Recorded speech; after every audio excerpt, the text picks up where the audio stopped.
You have been working for it your entire life. You have budgeted and saved and planned and sacrificed.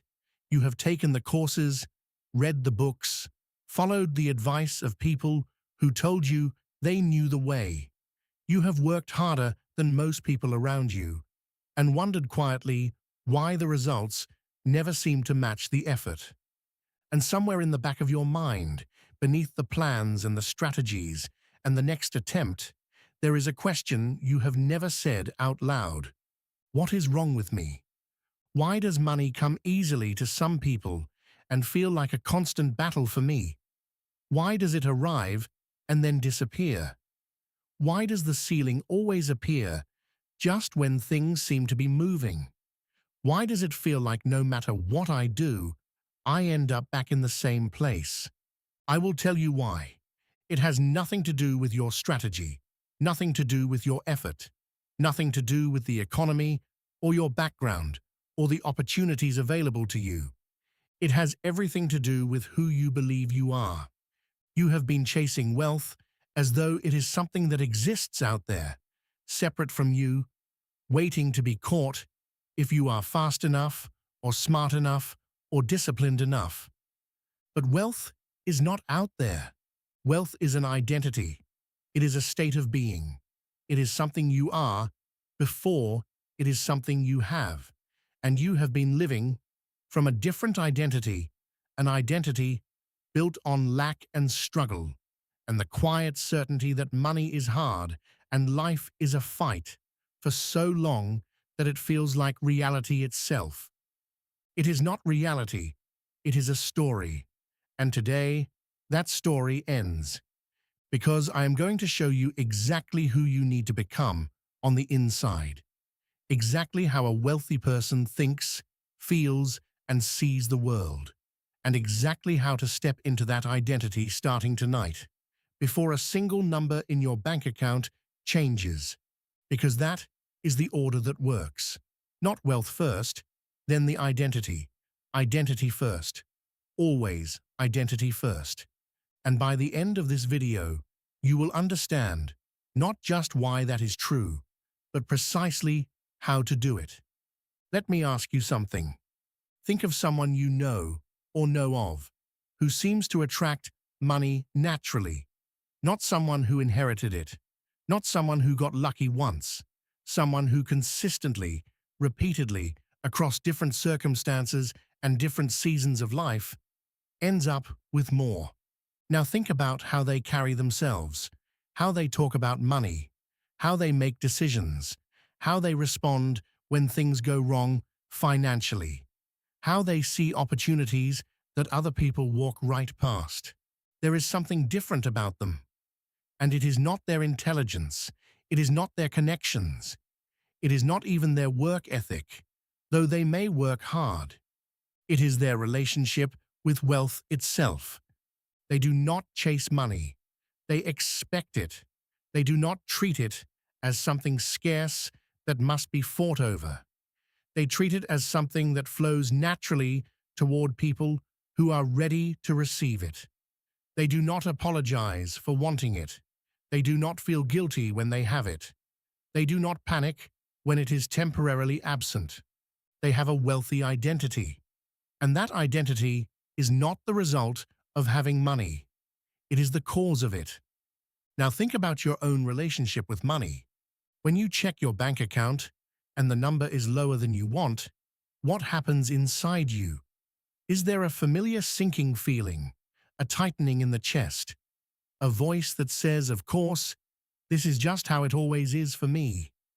That reaction, that automatic, familiar, deeply grooved response to the presence or absence of money, that is your money identity, and it is running your financial life, whether you are aware of it or not. You did not choose it.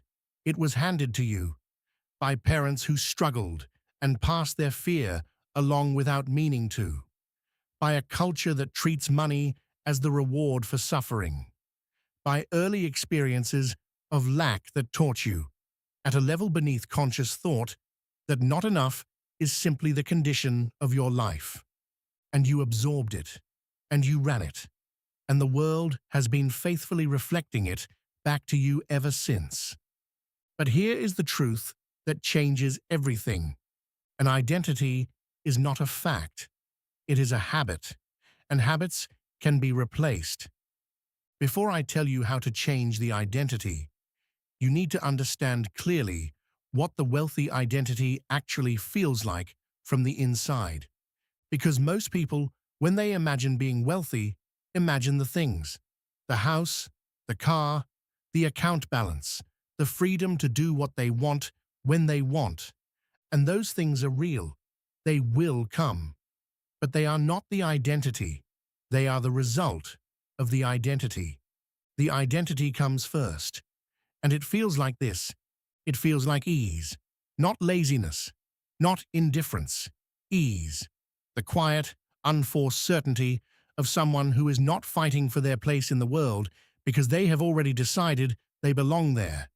It feels like expectation, not arrogance, not entitlement in the ugly sense, but a natural, calm expectation that good things are coming, that opportunities are available, that the next chapter is going to be better than the last.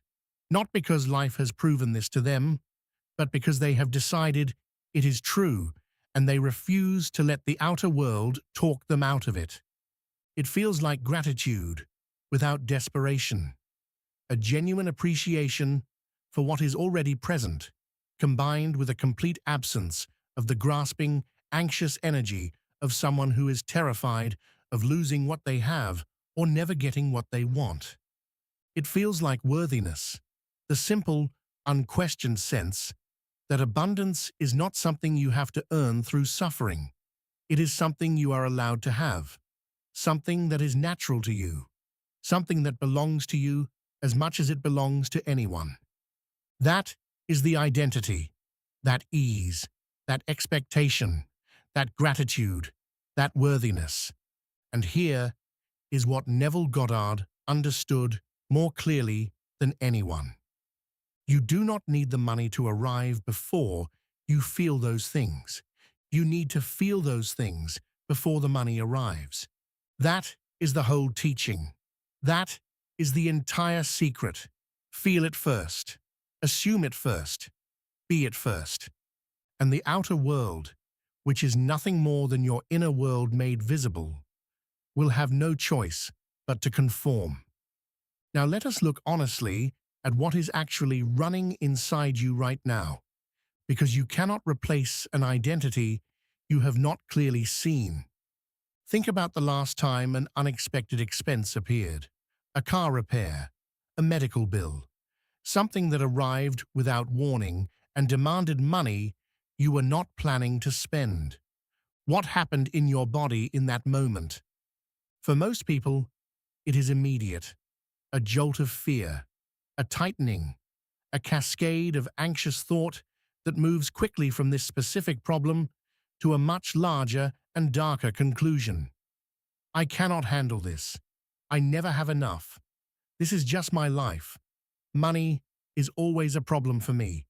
That response, that automatic, physical, emotional response, is your money identity speaking. And it is loud, and it is fast, and it has been running on autopilot for so long that you probably do not even notice it anymore. It just feels like reality. Or think about the last time someone around you came into money. A friend got a raise. A colleague landed a big deal. Someone you know bought a house or took an expensive vacation. What was your first feeling? For some people, it is genuine happiness. For many people, if they are honest, there is something else underneath the congratulations: a quiet contraction. A small voice that says, "Why not me?" Or worse, a voice that says, "Of course, that happened for them. That kind of thing does not happen for me." That voice, that contraction, that is the identity. And then there are the daily habits. The way you feel physically uncomfortable spending money on yourself, even when you can afford it. The way you talk about money in conversation, as something difficult, something stressful, something other people seem to understand better than you, the way you avoid looking at your finances because the looking feels worse than the not knowing. All of it is the identity. All of it is the story your subconscious mind has accepted as the permanent truth of your financial life. And all of it can change, not by working harder, not by finding a better strategy, not by finally getting the break you have been waiting for, by changing who you are on the inside, by assuming a new identity, by feeling wealthy before the wealth arrives. This is where Neville's teaching becomes the most practical and the most demanding thing you will ever be asked to do. He said you must assume the feeling of the wish fulfilled, not hope for it, not work toward it, not visualize it from a distance like a dream that might someday come true. Assume it, right now, in this moment, as present fact. What does it feel like to be wealthy? Not to want wealth, to be it. Close your eyes for a moment and try this. Imagine that every financial pressure you currently carry is gone. Not that it has been magically erased, but that you have become someone for whom it is no longer a source of fear. Someone who looks at money with ease, because they know, at a level below thought, that they are the kind of person who always finds a way, who always has enough, who lives in a steady, quiet current of abundance. Feel that for a moment, not the things it would buy, the feeling itself, the ease, the lack of urgency, the absence of fear. That feeling is real. You just generated it. You felt it, even briefly, even faintly. That feeling is the seed of the wealthy identity. And Neville said, if you plant that seed deliberately and consistently, if you return to it again and again with focused feeling until it becomes more natural than the old feeling of lack, the outer world must change to match it. Must, not might, must. Because consciousness does not produce random results. It produces precise ones. It takes the dominant inner state and manufactures outer circumstances that match it, without exception, without favoritism, without caring whether you believe it or not. The law does not require your belief to operate. It only requires your feeling. So feel it, return to it, make it the dominant inner experience of your financial life, before the evidence, before the confirmation, before the outer world catches up. Feel it first. What does a wealthy identity look like in the ordinary moments of an ordinary day? Because this is where most people miss it. They think the work happens in meditation or in visualization sessions, and those practices matter, but the real work happens in the moments between, in the 10,000 small interactions you have with money and the idea of money every single day. Here is what changes when the identity changes. When you spend money, even on ordinary things, you feel like someone who has more where that came from. Not reckless, not careless, but easy. The way a person who knows the river keeps flowing does not panic when they use some water. When you earn money, regardless of the amount, you receive it as confirmation of what you already know about yourself. Not relief, not surprise, confirmation. Of course, more is coming. This is simply what my life looks like. When you see an opportunity, you evaluate it from a position of strength rather than desperation. You ask, not can I afford to miss this, but does this align with where I am going? Because where you are going is already decided. The destination is assumed. The only question is which path gets you there most naturally. When someone around you succeeds financially, you feel genuine pleasure, not because you are a saint, but because you understand that their abundance is not coming from a limited pool that leaves less for you. Abundance is not a pie. It does not run out.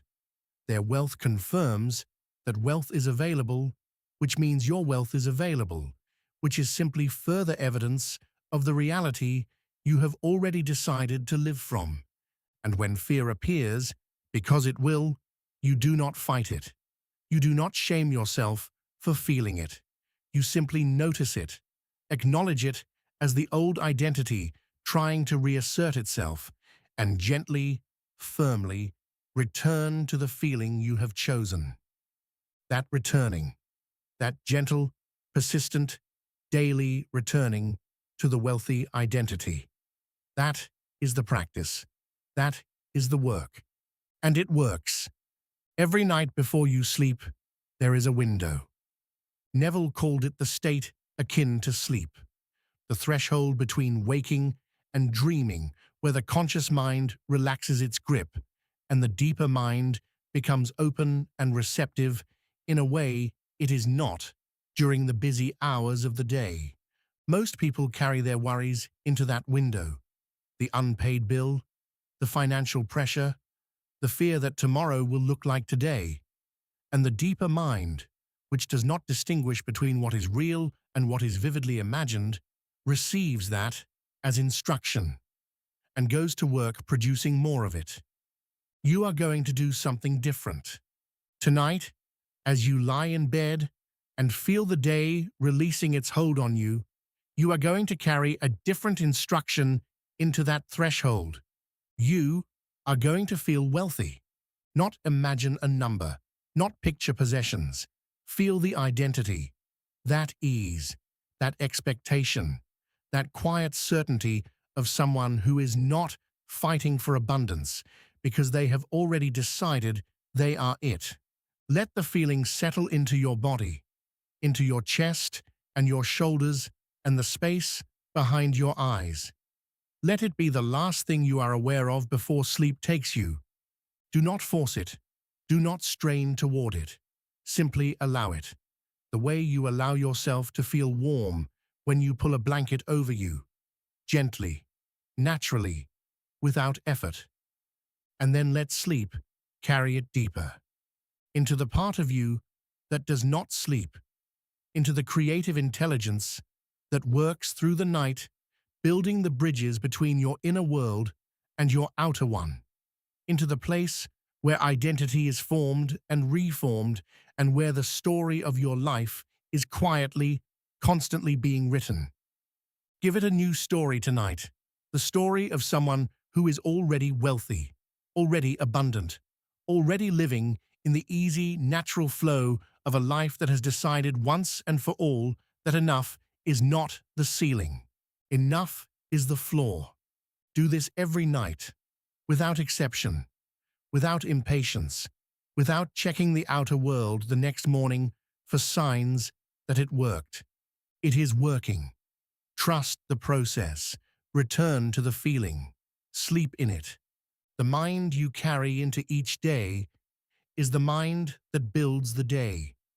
Most people wake up and immediately allow the outer world to set the tone. The phone tells them what happened while they slept. The bank notification tells them where they stand. The morning conversation with a partner or the morning news tells them what to worry about. And the wealthy identity, still fragile and new, gets crowded out before it ever has a chance to take root. You are going to protect it. Here is your daily practice. Simple, specific, non-negotiable. Before you check your phone in the morning, before you speak to anyone, before the outer world has a chance to write the first sentence of your day, take 2 minutes, just 2, and return to the feeling. Feel wealthy for 2 minutes before anything else happens. Not wealthy like a specific number, wealthy like a state, like an identity, like someone who moves through the world with ease and expectation and the unshakable inner knowing that they are the kind of person abundance flows toward. 2 minutes every morning before anything else. Then throughout the day, every time you interact with money, every time you pay a bill or make a purchase or check your account or think about your finances, notice the feeling that arises automatically. And if it is fear or contraction or the familiar sinking of the old identity, pause, take one breath, and return to the wealthy feeling deliberately. Not for long, not with drama, just a conscious, deliberate return to the identity you have chosen. And every evening before sleep, the practice Neville taught, carry the wealthy identity into the threshold. Feel it, rest in it. Let sleep take it deeper. This is the daily architecture of a wealthy mind. Morning anchor, moment-to-moment return, evening practice. Do this for 30 days, not as an experiment you are watching from a distance, as a genuine, committed decision that this is who you are now. This is the identity you have assumed. This is the story your inner world is telling. And watch what the outer world sends back. You were not born to struggle with money. That is not a motivational line. That is a statement of fact about the nature of consciousness and the nature of abundance. Struggle is not your natural state. Lack is not your inheritance. The ceiling that has appeared again and again in your financial life is not the permanent boundary of what is possible for you. It is the outer edge of the identity you have been living from. And you are changing that identity now, not tomorrow, not when the circumstances improve, not after you have more evidence that this works.